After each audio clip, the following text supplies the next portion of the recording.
Hello, I'm Mike Gambardella, and welcome into the newest episode of Pat's Latest. The saga is officially over. Cooper Kupp has a destination, and more Patriots signings, but perhaps not the ones that we were all expecting. A lot of news coming out for the Patriots here as we kick off Saturday, and we jump right into it as Cooper Kupp officially has signed with the Seattle Seahawks. The Patriots had been circling the potential number one option for the team. He actually decides to stay on the West Coast. Actually, will be playing close to where he grew up, actually, at Eastern Washington grad. But Cooper Kupp decides to stay home, stay on the West Coast, stay in the NFC West, and absolutely got paid more than we thought we would ever be talking about. We had talked about initially 12 million a year for potentially 2 years.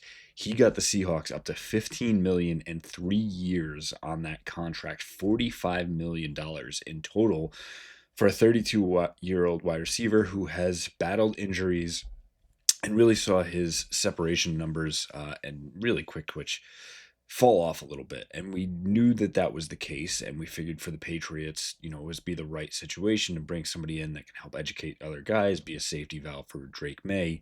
But it really ends up being a fit for everyone and more money than we thought the Seattle Seahawks were willing to do. But they pulled the trigger after deciding to move on from DK Metcalf. And now the Patriots are left wondering who is our number one wide receiver for Drake May. As it starts right now, Kendrick Bourne or Pop Douglas will fight for that honor. But it will not be Cooper Kupp. It will probably not be T. Higgins, as the Cincinnati Bengals, it's being reported that they're ready to make Jamar Chase the top paid non quarterback in the league at potentially $41 million a season, and also closing in on signing T. Higgins to a long term deal as well. The top options for wide receiver have dried up quickly. We said that that was going to be the case for a while, and that the Patriots had a few opportunities for guys like Devontae Adams, for guys like Chris Godwin, and it didn't matter how much money they were offering. The Patriots could not find a fit for those top guys. So the big question becomes, what next for the Patriots? And the what next becomes what is left for Drake May on the free agent market and potentially looking at a trade. So first, at the at the free agent market, the names that we've seen and know are the older names, the upperclassmen, if you will, the Stephon Diggs, who's coming off an injury of his own and had his issues with his last two teams. Amari Cooper, who was traded last season, didn't exactly set the world on fire for the Bills, but could be a solid wide receiver and a good option for Drake May. One to keep back pocket as a potential option that the Patriots could look at, now knowing that you're not going to pay exorbitant amount for Cooper Kupp, but maybe find a either 1 year prove it deal or something more palatable with Amari Cooper. Another one that was cut from Seattle was Tyler Lockett, another guy that's getting up there in age and probably fits the same mold as a lot of the wide receivers. If Kayshon Boutte, those two I just mentioned, and Jalen Polk, probably too similar, but if they wanted to find a reliable veteran option to add into the mix, could be one. The other name that I want to look at here is Keenan Allen. It has long been assumed that Allen will return to the Chicago Bears and that they are working on a contract, either a 1 year deal that would suffice for an upped dollar amount or a 2 to 3 year long-term deal to keep Allen in Chicago and ready to go with Caleb Williams. If Allen continues to take his time here, that does open up a little bit more of a possibility for him leaving the NFC North. If that's the case, Keenan Allen would profile as something that the Patriots do not have, as a big-time winner on the outside and being able to get up and go get the football. That's just not something that they have in their fold right now. And again, you would have to pay a little extra, but the Patriots at $100 million in cap space, or just under at this moment, have the ability to do that. And the longer time goes, the more important it becomes not only to get Drake May these options, but to show the rest of the team and the AFC in general that they're ready to compete. The standard line from Vrabel and Elliott Wolf has been, we want to have a starting caliber team ready after free agency and not rely on the draft to do that. It will be telling if the Patriots do not make wide receiver moves and stay with the stable of wide receivers that they have, with Keyshawn Boutte, with Pop Douglas, with Kendrick Bourne, with Jalen Polk, with Javon Baker, with those five in the fold, and now Mac Hollins added in. That is borderline baseline talent in the NFL, replacement level, if you will, at some spots, and no one that's truly winning each time out for you. That is not a recipe for success for Drake May. I think that the Patriots do know this and that they will need to make a move at some point. How big that move is up for debate.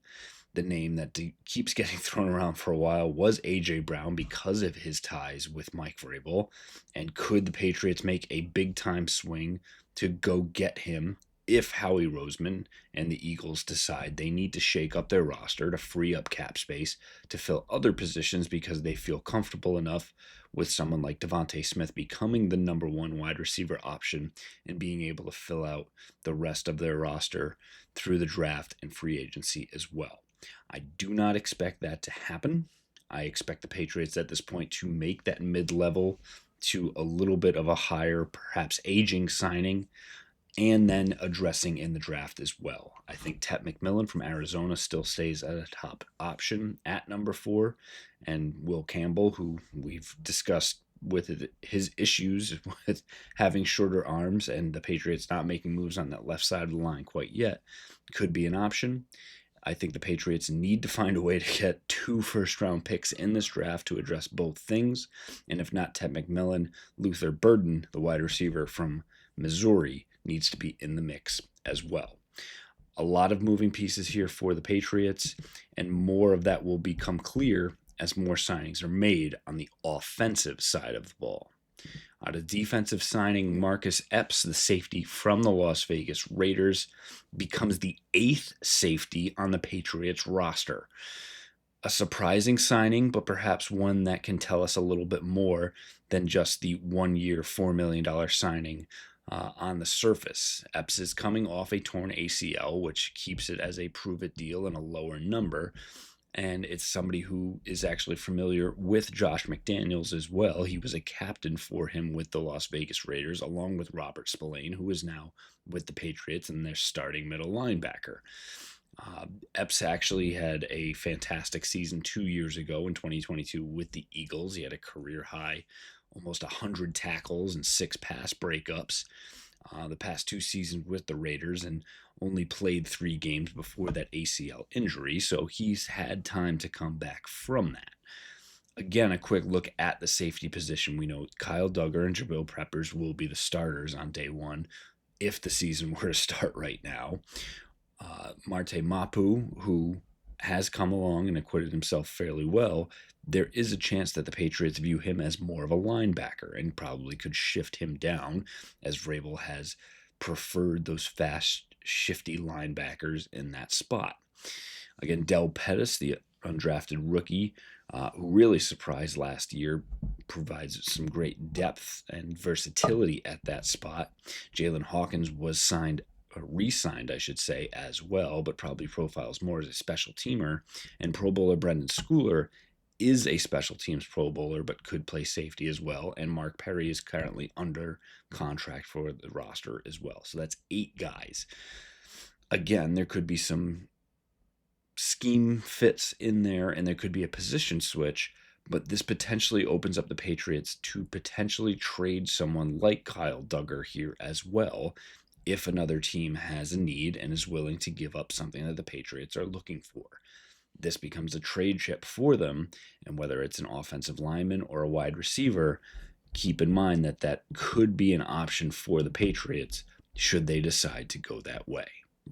Finally, the Patriots did make an offensive signing on Friday. but it's not one that is going to be starting for the Patriots anytime soon, nor should hopefully he be in that spot. It is a signing from the New York Jets, which is always great when you can weaken an opponent. But Russ Schweitzer is a backup center and offensive guard who primarily played on the right side. Again, it's not a needle mover. It's something that the Patriots didn't have, and that's depth. They were signing people off the street, off practice squads last year just to insert into the starting lineup. So it's good to actually have some versatility and some backups on that line. Schweitzer actually comes over with Todd Downing, who signed onto the coaching staff from the Jets, so there was some familiarity there, and slides in for Doug Marrone on that offensive line mix as well. But at the end of it, it's not what the fans and what we're expecting yet. As of today, Vidarian Lowe and either Layden Robinson or C.D. Sow are starting at left tackle and left guard, and that is not good enough for Drake May. Again, there is a much more time here in free agency to get to the right spot.